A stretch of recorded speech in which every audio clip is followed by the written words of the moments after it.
नमस्कार दोस्तों, स्वागत है आपका मन की पत्रिका के एक और नए पन्ने पर। आज की कहानी एक ऐसे माँ की है जिसके 2 बेटे थे, फिर भी वह वृद्धाश्रम पहुँच गई। इलाहाबाद के पुराने मोहल्ले में सावित्री देवी का एक छोटा सा घर था। वह अपने पति महेश और 2 बेटों के साथ खुशी से रहती थी। बड़े बेटे का नाम राघव था और छोटे बेटे का नाम मानव। सावित्री के लिए उनके दोनों बेटे उनकी पूरी दुनिया थे। महेश कपड़े की एक छोटी दुकान चलाते थे। कमाई ज़्यादा नहीं थी, लेकिन सावित्री और महेश ने बच्चों की पढ़ाई में कोई कमी नहीं रखी। सावित्री अक्सर बेटों से कहती, तुम दोनों खूब पढ़ना। हमने जो मुश्किलें देखी हैं वह तुम्हें कभी ना देखनी पड़े। समय बीतता गया, दोनों बेटे बड़े होने लगे, उनकी पढ़ाई का खर्च बढ़ा तो सावित्री ने अपने गहने तक बेच दिए। फिर एक दिन अचानक महेश को दिल का दौरा पड़ा। अस्पताल पहुंचने से पहले ही उन्होंने दुनिया छोड़ दी। सावित्री की पूरी दुनिया बदल गई, लेकिन उन्होंने हार नहीं मानी। अब पति का सपना पूरा करना उनकी जिंदगी का मकसद बन गया। रिश्तेदारों ने कहा, बच्चों की पढ़ाई छुड़वा दो, लेकिन सावित्री ने साफ मना कर दिया। उन्होंने सिलाई का काम शुरू कर दिया। दिन में वह घर संभालती, रात तक सिलाई करती, लेकिन दोनों बेटों की पढ़ाई उन्होंने कभी रुकने नहीं दी। सालों की मेहनत रंग लाई। राघव को दिल्ली में अच्छी नौकरी मिल गई।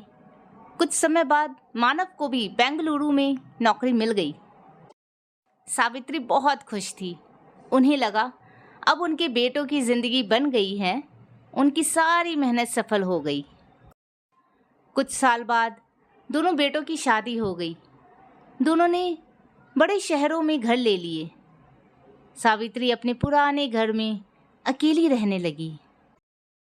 शुरुआत में दोनों बेटे हर रविवार माँ को फ़ोन करते थे।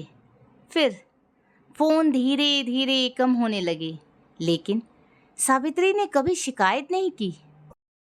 एक दिन सावित्री बाथरूम में गिर गई। उनके पैर में गंभीर चोट लगी।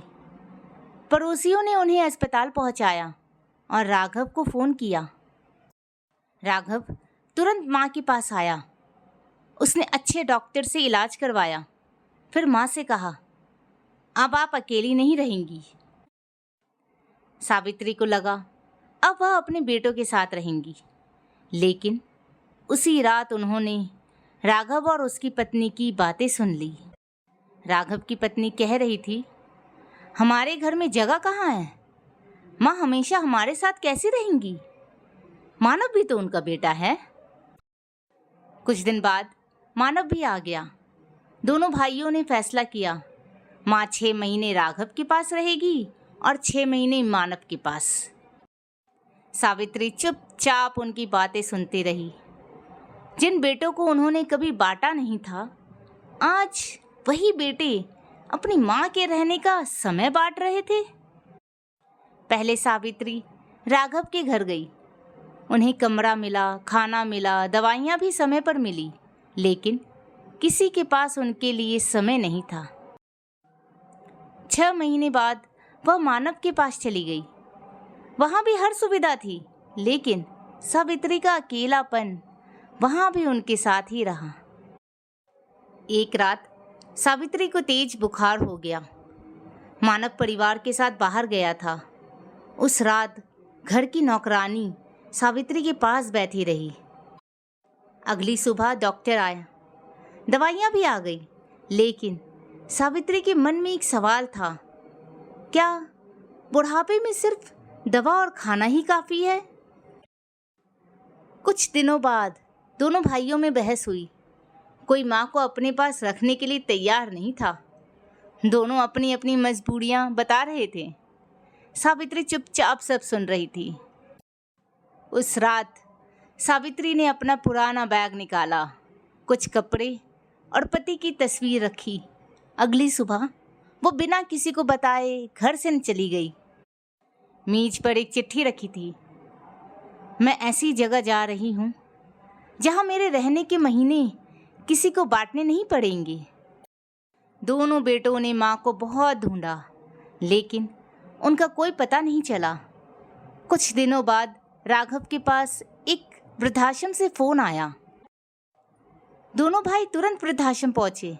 उन्हें लगा माँ बहुत दुखी होगी, लेकिन वहाँ उन्होंने सावित्री को दूसरे बुजुर्गों के साथ हंसते देखा।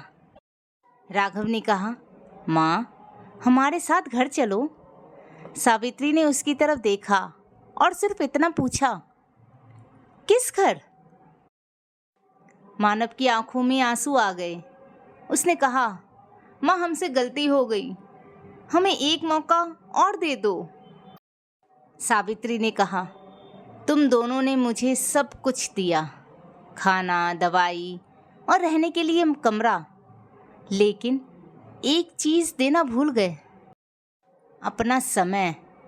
बुढ़ापे में माँ बाप को सिर्फ दवाइयाँ नहीं चाहिए, उन्हें कोई ऐसा भी चाहिए जो उनके पास बैठकर उनकी बातें सुने। दोनों बेटे माँ के सामने चुप बैठे थे।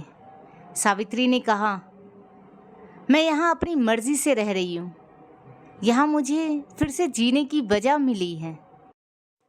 मैं सुबह सबके साथ चाय पीती हूँ, बगीचे में पौधों की देखभाल करती हूँ और यहाँ रहने वाले लोगों के साथ अपना सुख दुख बांटती हूँ। सावित्री ने अपना पुराना घर बेच दिया था। पैसों का कुछ हिस्सा उन्होंने अपने लिए रखा और बाकी पैसे वृद्धाश्रम को दान कर दिए। सावित्री ने बेटों से कहा, अब मैं अपने लिए जीना चाहती हूँ। तुम हर रविवार मुझसे मिलने आना, मेरे लिए पैसे नहीं, अपना समय लाना। उस दिन के बाद दोनों बेटे हर रविवार माँ से मिलने आने लगे। धीरे धीरे वह रिश्ता फिर जुड़ने लगा, जो साथ रहते हुए भी दूर हो गया था। दोस्तों, आपको मन की पत्रिका की यह कहानी कैसी लगी? क्या सावित्री का वृद्धाश्रम में रहने का फैसला सही था? अगर आप उनकी जगह होते तो क्या फैसला लेते? धन्यवाद।